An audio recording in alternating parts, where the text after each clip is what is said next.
You're on. Good morning, Westminster. And good morning, Carol. Good morning, everybody. And I want to toast our co-host, Boyd Taylor, and have a nice cup of coffee on me. Well, thank you, Ken. Good morning, Ken. Good morning, Carol. And welcome to Monita Prince, who's our special guest this morning. Hello, Monita. Did you two know that Monita is hosting Poetry Night tonight at 7 o'clock? So everybody needs to watch that on channel 1890. I did know that. In fact, I brought a poem to read this morning. Do you want to hear it? Well, you're going to read it anyway, aren't you? Now stop that. Be nice. Go ahead and read it, Boyd.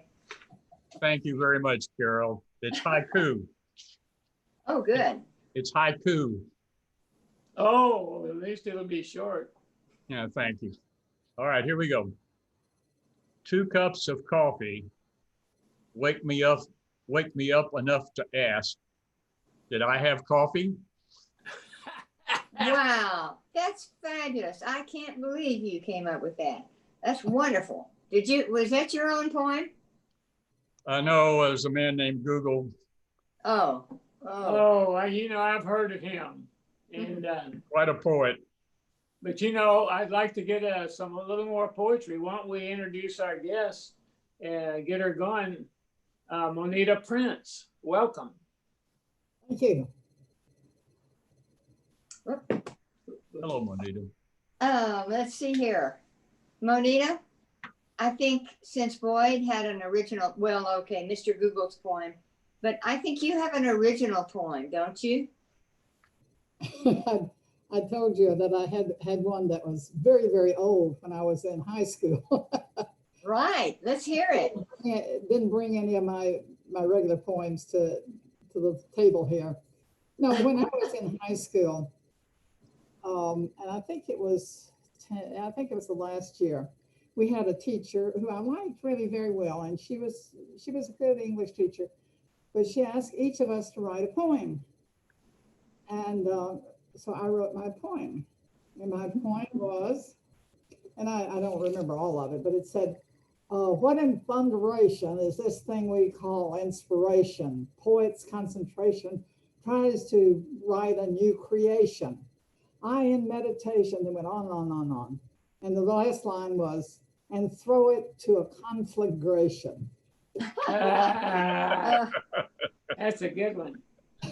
So did your teacher like it? My fellow students loved it. We had to vote on the best poem. And I won. Wow. The students voted for me, but the teacher did not like it.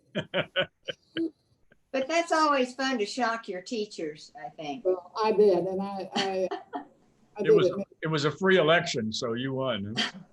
But actually, I never wrote poetry much, really, until I got here and had the time and such wonderful people with me that helped me push it along. So since then, I've enjoyed it very much. Well, tell us more about your poetry group. What do you all do? Everybody write their own or read others or what? Ideally, we would write our own, but many times we don't have time, so we borrow somebody else's.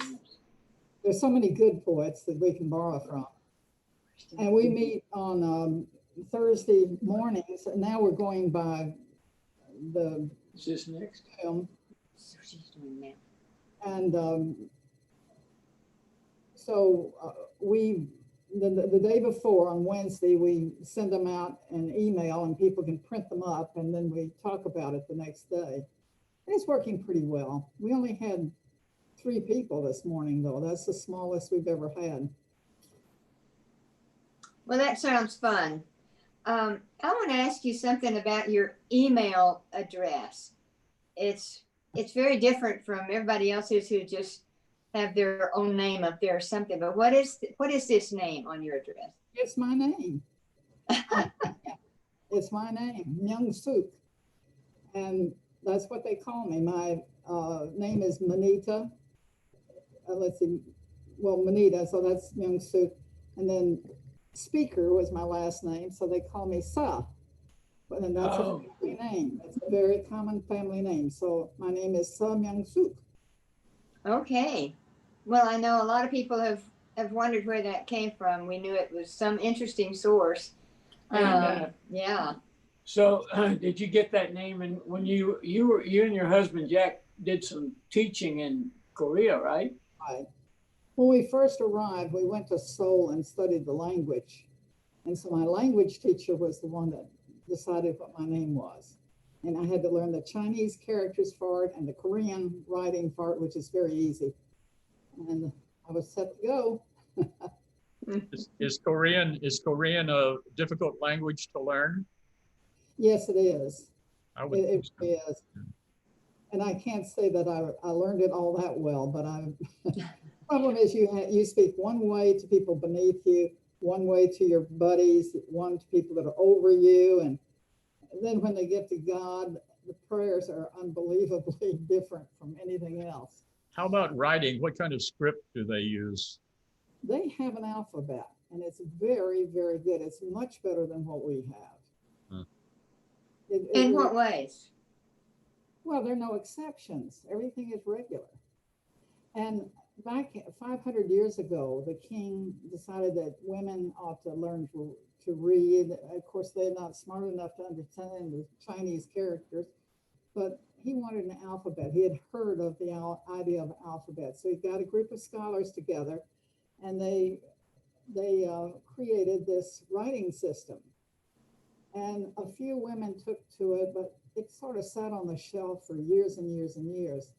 And when the early missionaries got to Korea, they wanted everybody to be able to read the Bible.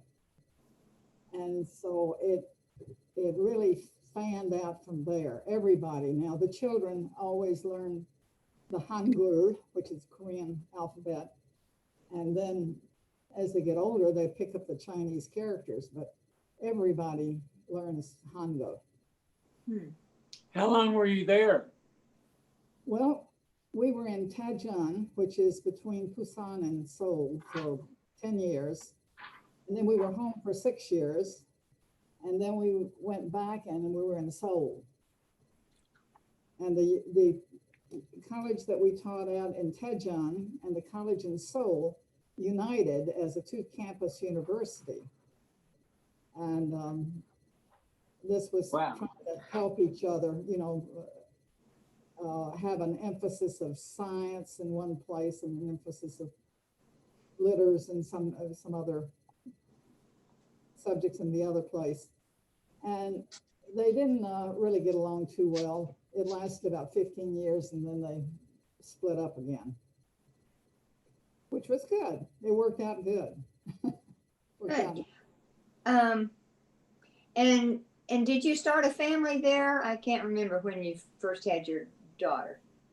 My daughter, Was it in Korea? It was in Korea. How is the medical facilities there? Just curiously. In the old days, not so good, but it was all right. I mean, we got. Did you adopt a child in Korea also? Yes, I did. Yeah. We adopted a little Korean girl who was 4 years old. Oh. Mhm. And She's so my from grandson. there you went on to Indonesia, is that right? Yeah. And was that your favorite place? Well, it's a wonderful place. Yeah. Where were you in Indonesia, Manita? I was in Central Java. And where is that Well, you in know where, relation to Jakarta or something? well, Jakarta is on the west coast. Mm-hmm.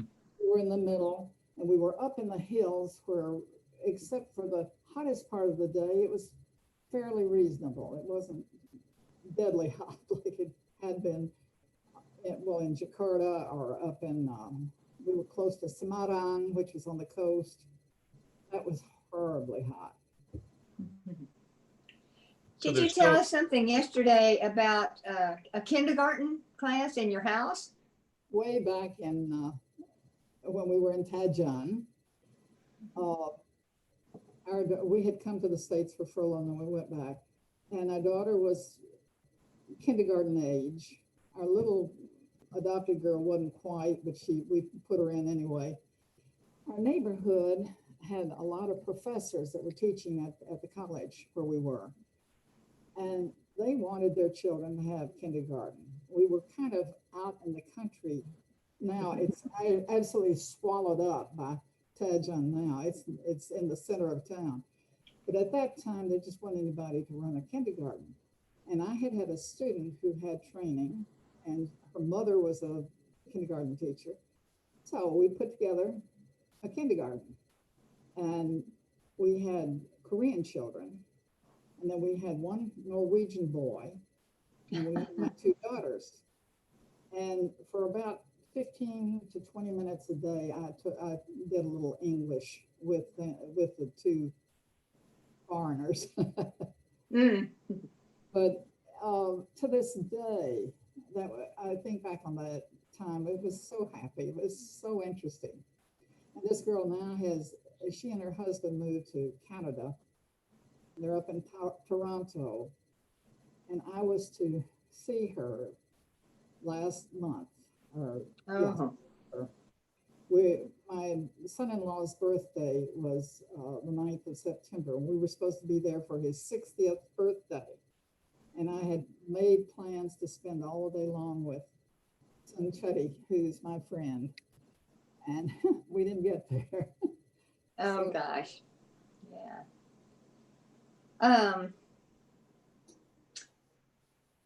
I'm still kind of interested in how fast it is to learn the languages like that. Those seem like they'd be real difficult languages to just, do the kids just grow up learning several languages with all those nationalities around? It was Korean, but they learned it really, really fast. Clara Cloris was born in Korea speaking So it, but so is Clara- English taught in the Korean schools? oh, absolutely. Yeah. So Everybody- it's really the language of business, I guess, even Yeah. in Korea itself. Oh, And there's a large Christian community in Korea. tremendously large, yes. Yeah. And there was in North Korea. That's another thing. We got a chance to go to North Korea for 9 or 10 days. You did have? Pardon? Hit me when I can. You did go to North Korea? We did. This was after we had retired, and it was 2003. We went with a group, a charity group that was helping people who had tuberculosis, and it worked out also at hepatitis B. They took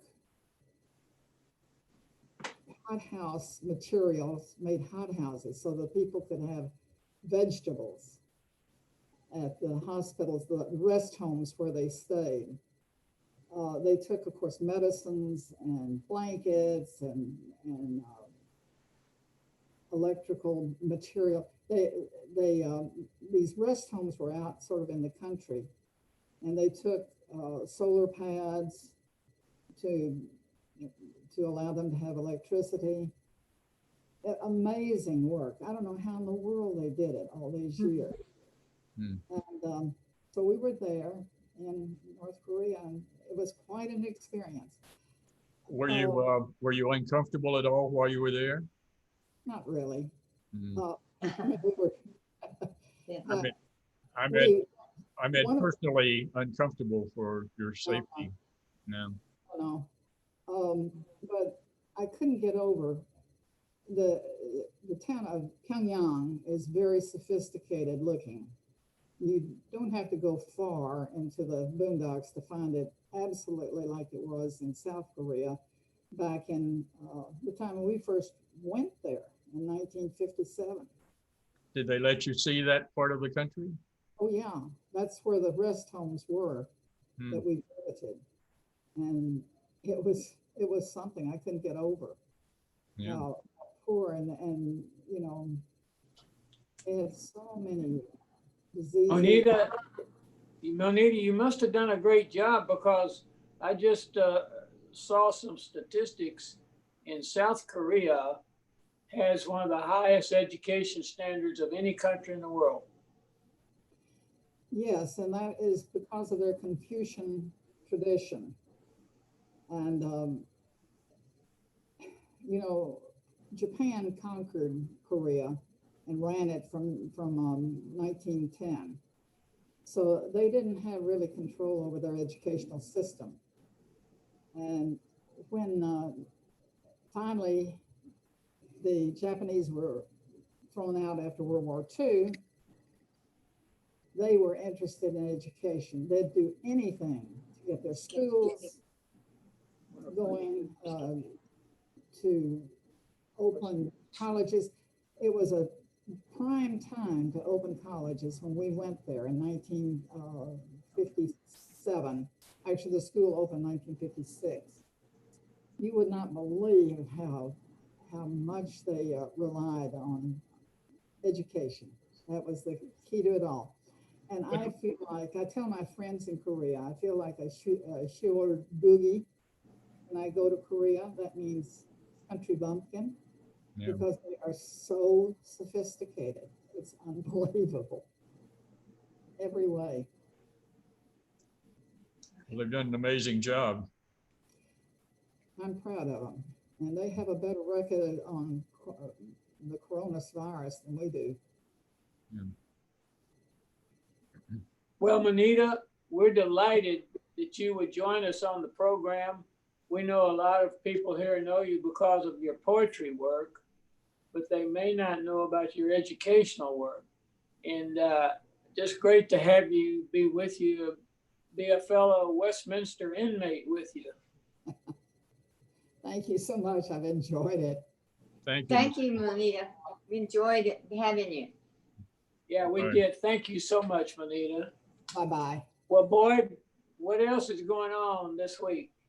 Well, there's a lot going on. Of course, there's poetry night tonight at 7 on 1890. And there's another masked resident contest going on. So everybody needs to be sure and get their entry and turn it in. I get, and anything else? I know I've heard people say, who is that masked man? That's right. No, that's the Lone Ranger. Oh, Nobody got all of them right last time. So they had one picture in the corner that was so dark nobody could tell who it was. So I think that was their way of being sure that nobody got them all, but they're going to have clearer pictures this time. And then Saturday at 4:45, there's the ever popular Filipino folk dances on 1890. So you don't want to miss that. great. Is that live or on TV? That's going to be on TV. Okay. And Boyd, I heard something about, is there a Johnny Cash show on one night this week? Yes, there's one on at 5:30 on Wednesday, live at Manhattan Center. I think it was broadcast originally in 1994. So that ought to be interesting. I never knew much about Johnny Cash until the PBS program about country music, and they did such a long segment about his life and career. He had an amazing career. He did. He was good. I remember when he did an album, a live program at prison, and Yes, sang at the Folsom Prison. Folsom Yeah, Prison, that was pretty cool. And there was some other famous country western singer who was an inmate at Folsom Prison and heard that concert and then came out, and I can't remember which one it was. I should know. Somebody will send us an email saying you should know who that was. Yeah, that would be great to hear who that was. That'd be fabulous. But I always had the impression Johnny Cash had been in prison himself. I But thought so too. yeah, but it wasn't the case. Yeah, but He he was just a visitor. he had a lot of empathy for that for those poor people. He really did. Yes, he did. Maybe he had some barely escaping that or something. Yeah. So Ken, last week you promised us a memory from one of your trips to Italy. Well, Carol and I, this has been some time ago, took a train from Rome down to Sorrento and stayed in a little hotel, almost like a bed and breakfast, but a hotel. And we were so enchanted with it. It was in Sorrento, and you could walk outside and you could see the Gulf of Naples on one side and then another sea on the other side. It's a little strip of land in the southeast corner of Italy. And so we were so enchanted, we invited the owners, this man and his woman ran the place, to dinner. We said, we want to treat you all to dinner. You've been so nice. And they said, oh, we'd love to do that. So I said, what time? How about 7 o'clock? And they said, oh, no. We don't eat till 8 o'clock or sometimes later. Yeah. So we said, well, we'll just wait here in the room. You let us know. And he said, yeah, we'll drive you to this nice restaurant. And I said, well, it'll be our treat. And he says, wonderful. We love that. So about 2 hours went by after 7, and we still hadn't heard from him. So it's 9 o'clock. Yeah. And so finally we called down and he said it'd be just a few more minutes. Well, almost 10 o'clock, he knocked on the door and we got in his car, he and his wife, lovely, lovely people. And we drove to this restaurant and he showed me all at night what historic sites we could see. And we wound up in this wonderful restaurant, mainly no tourists. And we ate the most exotic, unusual items that they just kept bringing to the table, one after another. And he was a friend of this particular restaurant owner. Imagine, he didn't even live 10 miles apart. And I remember one of the dishes was a small, special little minnow-like fish that they catch at a certain time near reefs. And it looked like it hadn't even been cooked, but it was absolutely delicious. So we thanked them very much. By this time it was 11:30 at night and we had a cappuccino, and then I went to pay the bill. He says, no, everything's taken care of. And I thought, God, no, man, this is hospitality beyond hospitality, but that's just the way many of the Italians are. And the food, of course, was memorable. You say, can we do this again tomorrow night? Yeah. But let us get a little sleep. Let me tell first. you, I didn't have much. Well, they're very hospitable people. They really are. No question about it. Yeah. Well, maybe you can pass that menu on to Chef Tim, and we can yeah, we can have a 5-hour Italian dinner here some night when we get. Yeah, maybe there's a reef up at Lake Travis that has some of those minnows on it. I don't know about that. I don't think they'll be quite the same. Well, I had my experience was a little different. We were in Rome the first time, and we had a guide, and he was late picking us up, and he said, I'm sorry. I've had the most exhausting day of my life, and as a tour guide, and I said, what happened? And he said, well, the mayor of New York was here, and that was Ed Koch. Do you remember him? Who was the mayor of New York? Oh, Ed Koch, yeah. Yeah, and he said, I had this tour all planned with his aides because he was only going to be here one day. But he said he looked at the tour and he said he'd cross something out, and he said, let's go to this place first. And so we'd drive across town to that place, and then he had changed his mind. He wanted to go back to the other place. So we'd go to the other place, and we crisscrossed Rome. And finally, he said he wanted to go to the Senate. And the ruins of the Senate are not too I mean, they're ruins, you know. And Yeah. so he said, Cock got up on some of the rocks, and he said, "Now show me exactly where Julius Caesar was standing when he was stabbed." Of course, Wow.